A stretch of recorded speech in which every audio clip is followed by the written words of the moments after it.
Yes, hello everyone, welcome back to the channel. 3 videos in one day here on Turfcast. What's all that about? We have just released the weekend review earlier this afternoon. I'm just quickly jumping on now to discuss some rumours that I've just seen. And of course, we are doing a live full-time show later this evening after Burnley secured promotion back to the Premier League by beating Sheffield United 2-1. That will take place right here on the channel at 7 p.m. So make sure you're subscribed, make sure you've got notifications on, and you will be notified when we go live. But I just want to quickly jump on, and I tweeted this last night, and somebody responded saying, "Can't believe you're even giving this one the time of day, Joe." Well, you're going to be happy when you find out that I've done a video on this as well. The reason why I've decided to do a video on it is, number one, clicks.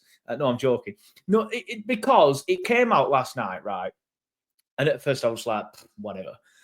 And then there's been a little bit more traction today, but not to worry anybody by saying that. There's been a bit more traction. However, it's still not from any like major reliable sources or anything just yet. But I don't know. This is how the Vincent Company to buy Munich stuff started, and then it got picked up by reliable sources. I mean, no way, shape or form suggesting that I think this will happen, but I do think we need to be maybe slightly concerned.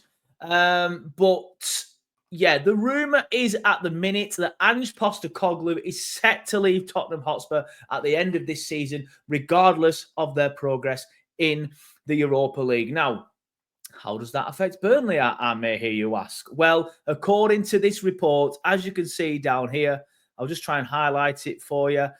Bournemouth's Iriola and Fulham's Marco Silva would be among the leading candidates as a replacement, while the Mail Sport understands Scott Parker, who just recently guided Burnley to promotion, also has admirers in the club. Now, I will quickly remove that off your screen due to any copyright issues that those adverts may or may not trigger. But yeah, do I think this will happen? No. Are the Daily Mail reliable? Also no. This has come from Mike Keegan, who is quite well respected in the industry. But how many times do we see a Daily Mail story and nothing comes of it? I think the exact same story came last time we were promoted with Vincent Company.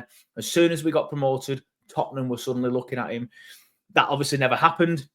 I did meet the Bayern Munich stories with the same sort of disdain and dismiss them when they arrived. Obviously, that ended up becoming true. And that's where he is now currently plying his trade, Vincent Company. The difference with this one, though, and the reason why I am not worried, but I don't know, maybe just a bit apprehensive. Like I've said, I don't think it'll happen. But Scott Parker obviously played there. Pretty sure he was the captain there. He's also coached there. I think one day, if he progresses correctly in his managerial career, Spurs will be a good fit for him. Spurs like to play football in a certain way, though, and I don't think Scott Parker plays that way. So when I do think the natural progression of him going somewhere like Spurs, if he does well in his career, I don't think he stays there that long, because I don't think the Spurs fans would like the style of play. What I would be worried about is if West Ham sacked Graham Potter. Then I feel like that would be a natural progression, even at this stage of his career, because West Ham are a club last season, or should I say this season, it's not over yet, at the wrong end of the Premier League. They've only just brought in Potter, to be fair. But they are at the wrong end of the Premier League after getting rid of Moyes, which was a ridiculous decision at the time. And now they find themselves towards the end, the wrong table of the Premier League now towards the end of the season. So they're not in any danger of going down, obviously.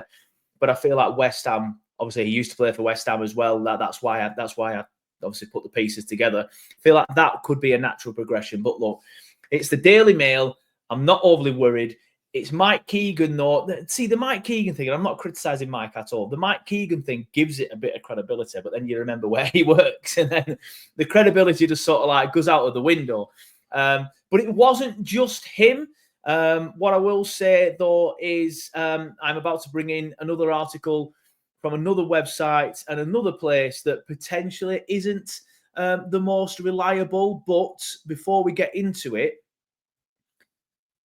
I think the reason why it's in this place is because it was in the Daily Mail first. Now, look, this is TalkSport. This is TalkSport website. I'm not going to, as a TalkSport podcast, I'm not going to sit here and badmouth TalkSport, but I know that what they do is they see stories from elsewhere, they'll have a look into them, and then they regurgitate them with their own bits maybe and stuff that their presenters have said, right? So, also, by the way, that blur on that Photoshop there is awful. I will badmouth that TalkSport. Blur it a bit better, or don't bother blurring it at all. But yeah, the headline in TalkSport is Scott Parker tipped for shock Premier League job despite winning promotion with Burnley. And obviously, I won't play the video, but you can play it on the TalkSport website and on the TalkSport app. Now, it is basically Jamie O'Hara talking last night on the Sports Bar, where he was saying he would actually have Parker at Tottenham.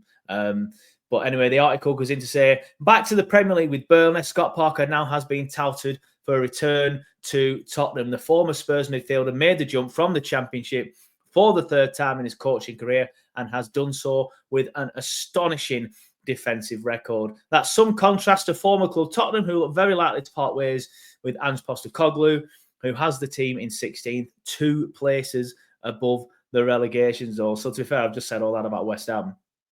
Tottenham are obviously down there as well. TalkSport understands that Spurs are likely to move on from Ange, even if he wins the Europa League. Discussing Parker's impressive achievements at Burnley, former Spurs teammate and still huge fan of the club, Jamie O'Hara, threw the Clarets' boss's hat in at his old club. He's been there, they know him, he's produced a coach. So essentially that article is sort of like talking about the stuff that we've spoken about already and the stuff that we've seen in the Daily Mail, and then just kind of like going into what Jamie O'Hara said. But they do sometimes say there's no smoke without fire. Spurs may or may not be interested in him. I presume he's probably on a list, and he's about 45 people down that list. It's too early for Scott Parker to be going to Tottenham. I'm sorry. As much as I've stuck up for Parker over this season when fans have criticised him and said that they wanted him out, he's not ready for a job like Tottenham Hotspur. I said Vincent Kompany wasn't ready for a job like Bayern Munich, and he's about to win the Bundesliga.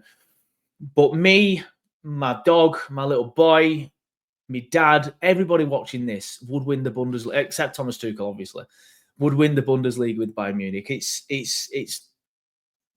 I'm not dismissing what Kompany's done, but it's more difficult to go into Spurs, especially with the way that they've been over the last couple of seasons, especially while they're 16th in the Premier League, and then to turn them round and to put them back into sort of like the Champions League places in the Premier League. It'll be a much tougher job than going somewhere like Bayern Munich. But Scott Parker, I feel like it could be somewhere he ends up at some point in his career, maybe later down the line. But first of all, he's got to prove himself in the Premier League. And I know that's something that Vincent Kompany didn't need to do. He didn't prove himself in the Premier League. He proved himself quite stubborn in the Premier League. He proved that his philosophy didn't work for a club of our size and players of our ability in the Premier League, yet he stuck by that philosophy. And as I've said, was quite stubborn. And then got the Bayern Munich job. So, Scott, if you're watching this, don't go to Spurs. Stay at Burnley, be stubborn all season, get us relegated, and who knows, Barcelona might come knocking. You never know. But yeah, it's too early for Scott to be going to Spurs. Like I said, if it were me, I would be staying at Burnley. I mean, I'm trying to say that without Burnley tinted glasses. I'm not for one second dismissing that Tottenham is obviously a much bigger and better club. Better's not the word I should use. A much bigger club with better finances and a better stadium and all that sort of stuff. Of course it is. But if he goes to Spurs and crashes and burns, which I think he will do at this stage, the job at Spurs is ridiculous. Why would you go there now? Why would anybody go there now? I won't go as far as saying it's a poison chalice, but it's getting there. I feel like it would be a bad move for his career. But look, it's just the Daily Mail and TalkSport who have then picked the baton up and ran with it and then put their own spin on it. Jamie O'Hara's had his say on it and they turned that into an article. So yes, there is some stuff out there, and I appreciate me regurgitating it to the Burnley fans through a tweet and a Facebook post yesterday. Now, this video obviously kind of adds to the noise, but the video is here, just me saying, like, look, It's just the Daily Mail. It's just TalkSport. It's not Fabrizio or anybody like that just yet. And Fabrizio, we know, as I said plenty of times last time on the channel, on the Clarets Daily News, which will be returning, by the way, this summer, is that he gets his stuff through agents. So as annoying as he is, if Fabrizio's tweeting, you know it's probably being agent-led. And if it's agent-led, it's probably going to happen. So if we start seeing Fabrizio tweet about it, then it's time to worry. But yeah, I'm just getting flashbacks from last summer when Fabrizio tweeted about the Vincent Kompany's Bayern Munich thing like 15 times a day. And they had that Florian Plettenberg, who works at Sky Sports Germany, tweeting about it 15 times an hour. And then obviously you had Sasha Tovalieri, the Belgian journalist, who was tweeting about it about 15 times a minute. So fingers crossed we don't get into that madness again, but it would just be our luck, wouldn't it? When as soon as Burnley fans start more or less unanimously accepting Parker for the first time, I feel like a lot of the fan base now that were shouting Parker out have gone very quiet. I mean, you'd look very silly if you're shouting it now, wouldn't you? But it would just be our luck that as soon as the entire fan base is united behind Parker, that he leaves. But I don't think he will, to be fair. And fingers crossed he doesn't, obviously, no matter what you think about him, because the worst preparation for a Premier League season would be losing your manager, losing one of your centre-backs potentially, because obviously there's still nothing on the CJ Egan-Riley contract, losing your goalkeeper. James Trafford, nothing's confirmed yet either way, but I think everybody expects him to leave and go to Newcastle. Josh Brownhill's still not signed the new deal as well. So, yeah, let's keep hold of Parker no matter what you think. But just to sort of like conclude the video, I can't see this one. I just can't see it happening. Number one, I think Scott would be stupid to go there at this stage of his career. Number two, I don't think Spurs would actually look at him. I think, yes, someone maybe in the background of Spurs has said, "Oh, what about Scott Parker? He's been here before." And somebody's probably just gone, "It's a bit early for Parker. Let's go and get Areola at Bournemouth or Silver at Fulham." I think they'd be a lot more suited to it, or maybe someone abroad. But yeah, wouldn't worry too much, Clarets. I doubt this one is happening. And like I said, it's just the Daily Mail and TalkSport at this stage.